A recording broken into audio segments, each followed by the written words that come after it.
नमस्कार, हर हर महादेव, जय भोलेनाथ। आप सभी का स्वागत है आपके खुद के YouTube चैनल पर जिसका नाम है चाचा के फैक्ट्स। मेरा नाम नितिन है और मैं यहाँ से फैक्ट्स, ईश्वर से जुड़े चमत्कार, रोचक पौराणिक कथाएं और तीसरी शक्ति के प्रकोप के बारे में बात करता हूँ। कहानी के माध्यम से समझाता बताता हूँ और अगर आपके पास भी कोई ऐसा अनुभव है जो आप हम तक लाना चाहते हैं तो मुझे मैसेज करिएगा। और एक और बड़ी विचित्र सी कमाल की बात बताऊँ कि मैं शायद एक मात्र ऐसा यूट्यूबर हूँ जिसे जहाँ वक्त मिलता है वहाँ से कहानी सुनानी शुरू कर देता है। खैर, अभी चैनल का इंट्रो, फिर उसके बाद आकर कहानी शुरू करूँगा। कहीं मत जाइएगा, पूरी कहानी सुनिएगा। हर हर महादेव।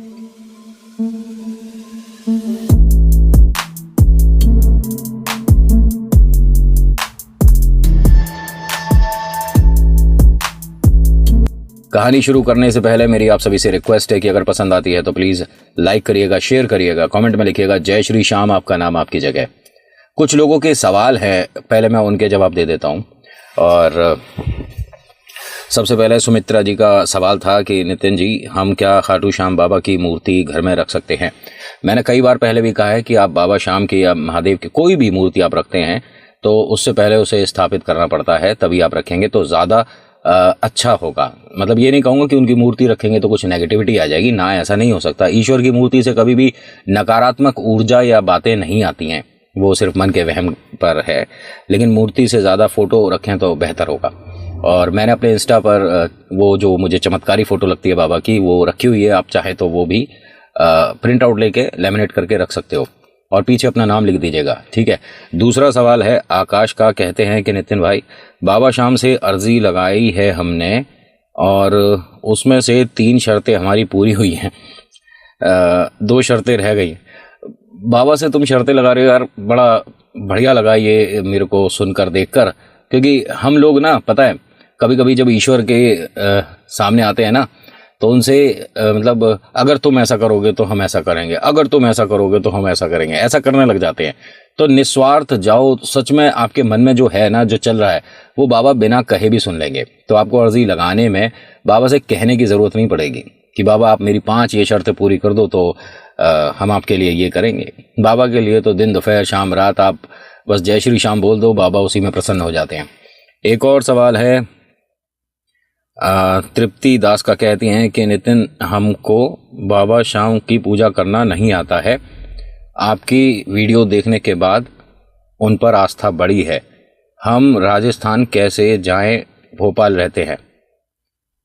तो कोई बात नहीं ना, आपको ज़रूरी नहीं है कि आप खाटू श्याम दरबार जाओ, आप वहीं से आंख बंद करके बाबा से अर्जी लगा दो, आपकी मनोकामना ज़रूर पूरी होगी। चलो एक लास्ट मैसेज और फिर उसके बाद कहानी शुरू करूँगा। कपिल श्रीवास्तव, इनके बहुत मैसेजेस आए हैं इसलिए इनका भी शामिल कर रहा हूँ। भाई, आपने एक चीज़ कही है कि मैंने मेल भी करी है और आपने थोड़ा सा अजीब भी लिख दिया। यार, उल्टा सीधा लिखने की ज़रूरत नहीं है। मेरे पास जैसे ही मैसेज आता है मैं हर किसी के मैसेज का रिप्लाई करने की पूरी कोशिश करता हूँ। इंस्टा पर, व्हाट्सएप पर, जब भी मेरे सामने कोई मैसेज आया मैंने हर किसी के मैसेज का रिप्लाई किया है। खैर, आपका जो सवाल है वो ये कि मेरी मनोकामना बालाजी ने पूरी नहीं करी। बाबा श्याम से भी अरदास लगाए, मुझे 15 दिन हो गए हैं, ठीक है, और मनोकामना पूरी नहीं हो रही है। तुम झूठ बोलते हो भाई। पहली बात तो ये कि आप बहुत ज़्यादा मेरे ख्याल से जल्दी में हैं। मतलब मैंने पहले भी कहा है कि आप, अगर कोई मनोकामना आपकी देर से पूरी हो रही है या अभी पूरी नहीं हो रही है तो ईश्वर बदलने की ज़रूरत नहीं पड़ती है मेरे भाई। आप क्यों ये सोच रहे हो कि ये सब अलग है? सब एक ही हैं। आप कोई से भी रिलीजन के हैं ना, आप कोई से भी धर्म के हैं, हम सब के भगवान एक ही हैं, ठीक है। बस हाँ, हम उनको अलग अलग नामों से, अलग अलग रूप से जानते पहचानते हैं। मैं आपसे मेरे ख्याल से उम्र में बहुत छोटा हूँ जो आपने अपनी उम्र लिखी और जो अपनी समस्या लिखी है, लेकिन मैं बस ये कह सकता हूँ कि आप ना किसी भी ईश्वर पर पूरे मन से ना निस्वार्थ उनके हो जाओ, फिर उसके बाद बता देना मुझे कि बिना कहे आपके सारे काम हो रहे हैं कि नहीं हो रहे। मैं कोशिश करता हूँ कि आपके मन में ना पॉजिटिव एक मैं बात छोड़ा करूँ हर वीडियो से, लेकिन मेरे को आप उल्टा सीधा बोलते हो यार, गाली वाली लिख देते हो, उससे कोई फ़ायदा नहीं है। मैं फिर भी मैसेज तो देख ही रहा हूँ ना। खैर कोई बात नहीं, आपकी गाली भी मेरे भाई सराखों पर। आज की कहानी 2 दोस्तों की है, एक है मयूर और एक है अंकित। ये जो मयूर है ना, ये थोड़ा सा चालाक किस्म का इंसान है, थोड़ा सा बेईमान किस्म का इंसान है। दूसरों से फ़ायदा कैसे लिया जा सकता है, आगे कैसे बढ़ा जा सकता है, ज़िंदगी में कौन कब कैसे काम आएगा, इन चीज़ों में इसका दिमाग ज़्यादा लगता है। लेकिन ये जो दूसरा है, एक काम करता हूँ, मैं दोनों के नाम बदल देता हूँ, ठीक है। नाम इसलिए बदल रहा हूँ क्योंकि आगे कहानी में कहीं कन्फ्यूज़न ना हो जाए। पहले का नाम है सोनू, ठीक है, और दूसरे का नाम है अंकित। सोनू जो कि थोड़ा सा बेईमानी शेमानी जानता है। ये मच्छर कहाँ से आ गया गाड़ी के अंदर। और मैं अभी आपको वक्त दिखाऊंगा तो आप कहोगे कि नितिन इस वक्त आप वीडियो बना रहे हो। मैं फ़ोन में दिखाई दूँ क्या आज आपको टाइम कि कितने बजे वीडियो बन रही है? अगर आपको दिख पा रहा है टाइम तो 12:03 हो रहे हैं रात के। और रात के बोलने की ज़रूरत ही नहीं, क्योंकि अगर रात नहीं होती तो बाहर की रोशनी से वीडियो बन जाती। अभी फ़िलहाल मैं यहाँ पर किसी की लाइट जल रही है, उसी की लाइट के नीचे, स्ट्रीट लाइट है, मतलब जो दुकानों का होता है ना, थोड़ा सा अपने डेकोरेशन पे अपने नाम में लाइटें लगा देते हैं, उनकी लाइट के नीचे बैठ कर वीडियो बना रहा हूँ। गाड़ी की लाइट ऑन करूँगा तो वो सब पीला पीला सा हो जाता है। तो जैसे जितनी आ रही है उतने में मैनेज कर लो ना मेरे भाई। अब ये सोनू और अंकित दो दोस्त हैं, और अंकित बिल्कुल नहीं जानता कि सोनू ने उससे मित्रता क्यों कर रखी है। कॉलेज के टाइम में ये जो था बच्चा पढ़ने वाला था, और कॉलेज के बाद ना इसको इसके मन का जॉब नहीं मिला। मैं अंकित के बारे में बोल रहा हूँ। और अंकित की ज़िंदगी में परिवर्तन आ गया बाबा शाम की वजह से। हाँ, इसको अभी तक नहीं पता है इसकी ज़िंदगी में ये बड़ा परिवर्तन जो आया है। देखिए, आपको ये बात थोड़ी सी ना विचित्र लगेगी, अजीब लगेगी कि नितिन ऐसा कैसे हो सकता है। ये जो लड़का है ना अंकित, जो कि बाबा शाम पर अब आस्था रखता है, निस्वार्थ उनकी, मतलब उसको बस कहीं से पता चल जाए कि बाबा के रिलेटेड कोई भी टोली कहीं जा रही है, उसमें अपनी तरफ से योगदान करना है तो बिल्कुल करेगा। चाहे घर में 2 रोटी कम बने, कम खाई जाए, लेकिन वहाँ मदद के लिए ज़रूर पहुँचता है। क्यों? ये ऐसा कैसे हुआ? इसने जब कॉलेज से बाहर निकला तो अपने ही क्षेत्र में, फॉर एग्जाम्पल इसने BCA किया, ठीक है, तो कंप्यूटर की फील्ड में, IT सेक्टर में इसने बहुत कोशिश करी, लेकिन इसको कोई नौकरी नहीं मिली। जब ऐसा हुआ कि भाई अब घर की जिम्मेदारियां भी सिर पर आ गई हैं, 3 बहनें हैं जिनमें से 2 की शादी हो गई थी, एक छोटी गुड़िया और है, उसकी भी शादी करनी थी। और इसने एक मतलब प्रण ले रखा था कि जब तक तीनों दीदी की शादी नहीं होगी मैं शादी नहीं करूँगा। ये सबसे छोटा है, ठीक है, मैंने छोटी दीदी बोल दिया, हाँ बड़ी वाली दीदियों से तो खैर छोटी हैं वो। ये 3 बहनें, एक भाई है, और जो माता पिता हैं ये एक स्टेशनरी की दुकान पर बैठते हैं। इनकी अपनी एक स्टेशनरी की दुकान है, उसी से चारों बच्चों को ये मानिए कि इन्होंने पढ़ाया लिखाया, इस काबिल बनाया। लेकिन अब वो थोड़े से वृद्ध हो चुके हैं, उनसे ज़्यादा देर दुकान पर बैठा नहीं जाता। उनकी इस समस्या में एक मदद मिल गई किसी की। ये मदद थी सोनू की तरफ से। एक बार की बात है, सोनू आया और इनकी दुकान को देखकर उसके मन में एक लालच आ गया कि ये बुढ़ा बुढ़िया, शब्द बहुत ही गलत ले रहा हूं आज वीडियो में, लेकिन माफी चाहूंगा, यही वो शब्द हैं जो कि इनके दोस्त ने मुझे बताए थे कि उसने मेरे माता पिता को ऐसा भी बोला था। तो इन्हीं शब्दों के साथ आप वीडियो में बात करना। उसके मन में क्या आया कि ये बुढ़ा बुढ़िया जो हैं दुकान पर इतना ध्यान नहीं दे पाते, क्यों ना इनकी दुकान में किसी तरह से मैं आ जाऊं, मैं घुस जाऊं किसी तरह से। चलो जी, होता क्या है कि एक दिन की बात है, अंकित दुकान पर था और वो जहां जॉब कर रहा है वहां उसका आज छुट्टी थी, तो माता पिता की मदद करने के लिए दुकान पर आ गया था। इसे ज़्यादा चीज़ों के ना पैसे नहीं पता होते। जब भी कुछ पूछना होता है पिताजी को फ़ोन कर लेता है, माताजी से पूछ लेता है। तो अंकित के पास सोनू का फ़ोन आया और कहता है कि कुछ ज़रूरी काम है, कहीं चलना है, तू कहाँ पर है? उसने बताया कि दुकान पर हूँ, दुकान आ जा। अब वो दुकान आता है, माता पिता घर चले गए कि हम खाना खाकर थोड़ी देर आराम करके आएंगे, आप दोनों बैठो। इसको बैठे बैठे यहाँ दुकान में, अब अंदर किस तरह से मैं दुकान में आऊँ, क्योंकि इसके पास कोई काम नहीं था, लोगों के साथ बेईमानी ही करना इसका काम था। तो ये क्या कहता है कि अरे माता पिता यहाँ अकेले बैठे रहते हैं, तू बेकार में इधर उधर हाथ पैर मारता रहता है, क्यों ना दुकान पर बैठ जाए। उसने कहा मैं दुकान पर बैठ नहीं सकता, क्योंकि जब माता पिता संभाल रहे हैं और एक ही जगह पर घर के 3 लोग बैठेंगे तो घर में जो पैसे की व्यवस्था है ना वो गड़बड़ा जाएगी। मैं बाहर जहाँ काम कर रहा हूँ वहाँ पर कम मिल रहे हैं, लेकिन कुछ पैसे तो आ रहे हैं और घर की मदद के लिए ही मैं लग रहा हूँ। तो उसने कहा एक काम कर सकता हूँ, क्यों ना माता पिता की मदद मैं कर दूँ। बड़ी अच्छी बात है, ये कितना प्यारा दोस्त है। लेकिन भाई तू भी तो कहीं जॉब कर रहा है, और अरे वो बात छोड़, मैं अपनी जॉब, भाई माता पिता की सेवा से बड़ी क्या बात होगी। ये बात इसके दिल को लग गई और इसने छुटते ही हाँ कर दिया कि भाई अगर ऐसी बात है तो पक्का तू मतलब माता पिता की मदद कर देगा तो और अच्छा हो जाएगा। अभी तक इसकी ज़िंदगी में बाबा शाम नहीं आए हैं, ठीक है, मैं अंकित के बारे में बोल रहा हूँ। अंकित की ज़िंदगी में सिर्फ और सिर्फ बहुत सारी जिम्मेदारियां तो आई हुई हैं, ये तो बहुत पहले से, लेकिन बाबा ने अभी दस्तक नहीं दी थी। 2 दिन बाद से सोनू भाई साहब यहाँ पर दुकान पर आने लगे। माता पिता को बड़ा अच्छा लग रहा है, क्योंकि उठकर पानी वगैरह दे देता है, झाड़ू पोछा कर लेता है, सामान उठाकर दे देता है, और धीरे धीरे धीरे धीरे ये उस कुर्सी पर आ गया जिस पर बाबूजी बैठते थे, यानी जो कि पैसे वाली ड्रॉर होती है, जो गल्ला होता है, उस तक ये पहुंच चुका था। उसके बाद उसने रोज कुछ ना कुछ, अब जानते हैं कि गल्ला अगर आप घर के मालिक के अलावा किसी के हाथ में पकड़ा दो तो उसमें बरकत नहीं होती है। मैं आपको एक बात बता दूं, ध्यान से सुनिएगा, कि आपके दुकान पर भले ही कोई काम करता हो, कितना ही आपका वफादार हो, कितना ही वो प्यारा हो, कितना ही वो अच्छा हो, मैं नहीं कहूँगा कि वो बेईमान है, ठीक है, लेकिन लक्ष्मी जी की तरफ से एक वरदान है, ठीक है, कि अगर बाई चांस, खैर बहुत से लोगों को ये बात अजीब लगेगी कि किस ज़माने में तू जी रहा है, लेकिन हाँ, हर चीज़ का मतलब होता है। आप अगर दुकान के जैसे मालिक हैं, आप ही गले में से पैसे निकालें और रखें। जो आपकी दुकान पर काम कर रहे हैं, भले ही आपसे वो उम्र में भी बड़े हैं, अच्छे हैं, सब कुछ है, बहुत ही वफादार हैं, आप उन पर दुकान छोड़कर चले जाते हो, लेकिन वो गले में हाथ नहीं डालें तो बेहतर होगा। हाँ, बरकत रुक जाती है भाई साहब, ग्राहक को ढूंढते रह जाओगे कि सबकी दुकानों पर तो चांदी बरस रही है, हमारी दुकान पर एकदम अंधेरा। समझदार को इशारा काफी है, बाकी आप जैसा चाहें वैसा करें। इनकी दुकान में अब धीरे धीरे सामान तो बिक रहा था, वो आमदनी नहीं दिख रही थी। तकरीबन 2 महीना बीत गया और 2 महीने में वो अच्छे से खेलना जान गया, मतलब वो बहुत खुश रहने लगा भाई साहब, कोई समस्या नहीं। और तो और उसने एक 2 व्हीलर भी खरीद लिया सिर्फ 2 महीने के अंदर। कहां से ये बात सामने आई कि ये कुछ गड़बड़ कर रहा है? एक भाई साहब जो कि इन्हीं के घर के पास रहते थे, एक रजिस्टर लेकर गए थे, और वो रजिस्टर उनके किसी काम नहीं आया, तो उन्होंने शाम को घर पर ही वापस कर दूंगा ऐसा कहा। तो वो इनके घर पर आए कि ये रजिस्टर मैं लेके गया था इतने रुपए का, हमें समझ नहीं आया बाबूजी, आप रख लोगे? उन्होंने कहा हाँ, लेकिन ये हमने तो नहीं बेचा। कह रहे अरे अभी आपसे ही तो लिया है, शाम को 7 बजे 8 बजे आए थे ना, मैं और गुड़िया, कोई भैया बैठे थे, उन्होंने दिया था, और उसकी एंट्री थी नहीं, और वो रजिस्टर थोड़ा सा कम बिकने वाला है, मतलब आप ये मान के चलिए, वरना स्टेशनरी की दुकान पे कितनी किताबें बिकती हैं, किसको ध्यान रहता है।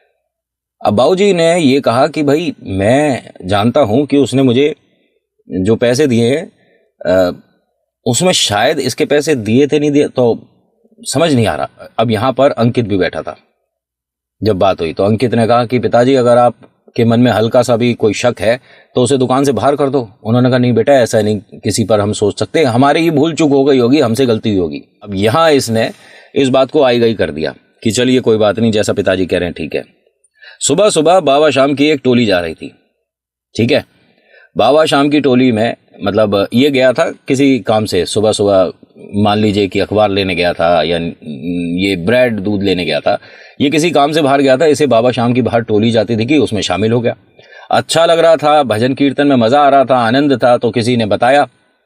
पहली बार जो बताता है ना बाबा के लिए, वो सच में बाबा ने ही भेजा होता है, ये मानकर चलो।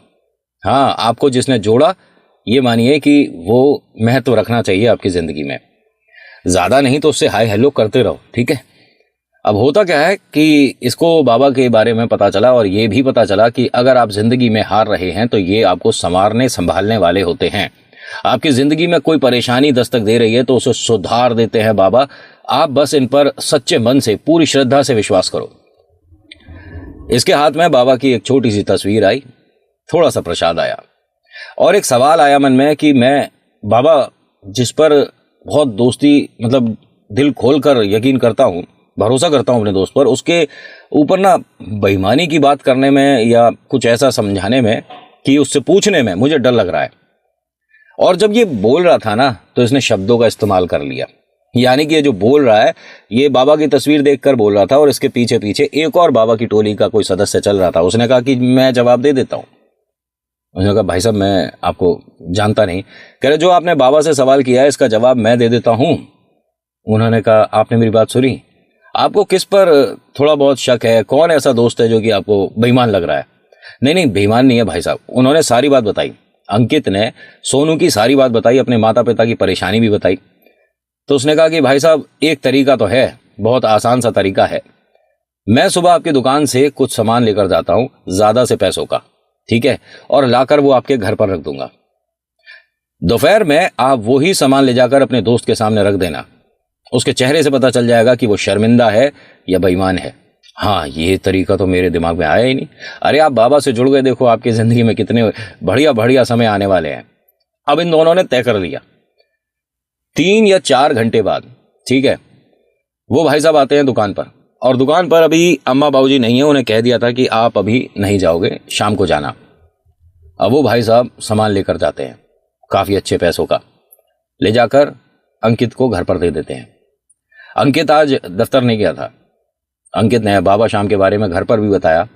माता पिता तो हर बार एक ईश्वर को देखकर मन में आस लगाते हैं कि सब कुछ अच्छा हो जाए, बिटिया जहाँ गई हैं वहाँ पर उनका मन लगे, वहाँ पर उन्हें कोई समस्या ना हो, और हमारी छोटी गुड़िया के लिए भी एक अच्छा घर मिले, बेटे की भी ज़िंदगी में एक प्यारी सी दुल्हन आए, उसकी ज़िंदगी भी संवर जाए, सब कुछ अच्छा हो जाए।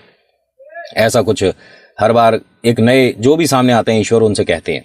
और ये तो बहुत प्यारे से हैं, इनसे तो अरदास लगाने में भी ऐसा लग रहा है कि छोटे से बालक ही हैं, मतलब कन्हैया ही लगते हैं देखने में हैं।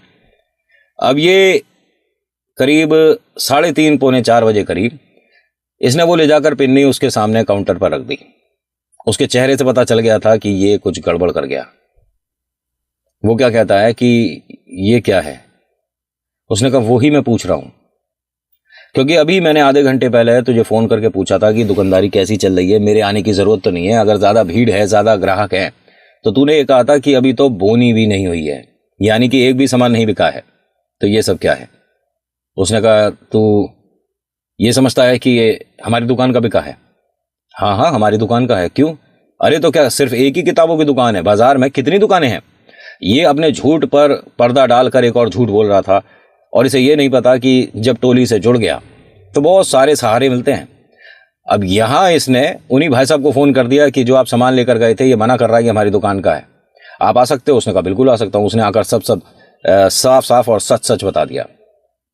इसने बहुत उल्टा सीधा बोला, सोनू ने, मतलब अपना सारा जहर उगल दिया, ठीक है।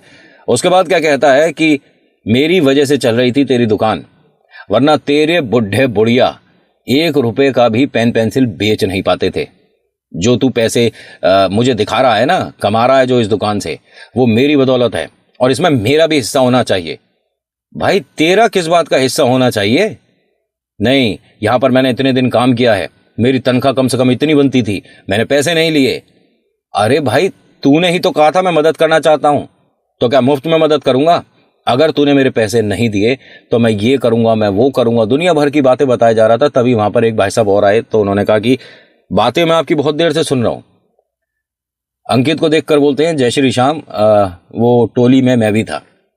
उनने जय श्री श्याम बोला। उसने कहा कि आपको घबराने की जरूरत नहीं है, पहली बात तो मैं वकील हूं और ऐसों को बहुत जल्दी से ठीक करना जानता हूं, बाबा की टोली से जुड़ा हूं। और आपको एक बात और बता दूं भाई साहब, जिसके साथ आप ये कर रहे हो ना, ये बहुत ही सीधा बालक है। आप जैसों को ये अभी तक नहीं पहचाना, बहुत सीधा है। लेकिन हां, मैं पेशे से भी चालाक हूं और वास्तव जिंदगी में भी तुमसे तो चालाक ही होऊंगा।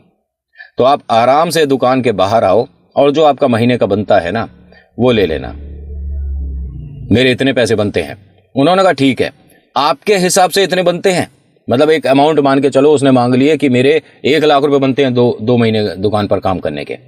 तो वकील साहब ने कहा कि आप पक्का हो इतने ही पैसे मिलेंगे?